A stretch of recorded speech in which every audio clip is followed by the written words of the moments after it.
ఉద్యోగస్తుడు ఎవరైతే out sourcing employee ఉన్నాడో అతను క్వశ్చన్ పేపర్ ప్రిపరేషన్ లో ఉన్నాడు, అతను ఫస్ట్ ర్యాంక్ వచ్చింది అని వాళ్ళు ఆరోపణ చేశారు అధ్యక్ష.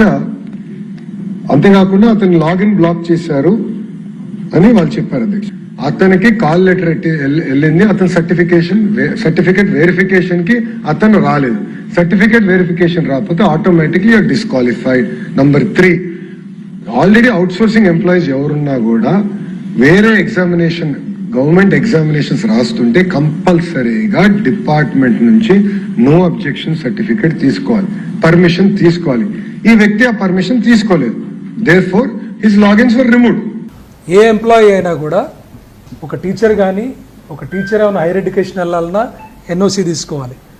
ఏ ఎంప్లాయీ అయినా ఎగ్జామ్ రాసుకునే హక్కు ఎవరికైనా ఉంటుంది, కానీ ఇంటిమేషన్ ఇవ్వాలి. Once you are part of the organisation, so you are suppose to, మనం ఇవ్వకపోవడం అనే వేరే విషయం, అసలు ఇంటిమేటే చేయలేదు కాబట్టి అతనిది మెరిట్ లిస్ట్లో పక్కన పెట్టడం జరిగింది, దిస్ 1%. కానీ అతను లాగిన్ ఇన్ఫర్మేషన్ ఉండింది 29/30 ఎప్పుడైతే క్యాండిడేట్స్ వెరిఫికేషన్ జరిగిందో దానికి తను రాలేదు.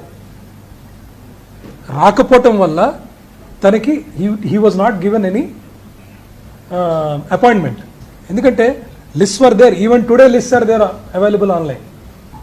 సో తీసేసింది ఎక్కడ నాకు అర్థం కావట్లేదు. This person because is an employee పక్కన పెట్టాం, కానీ verification was open to him.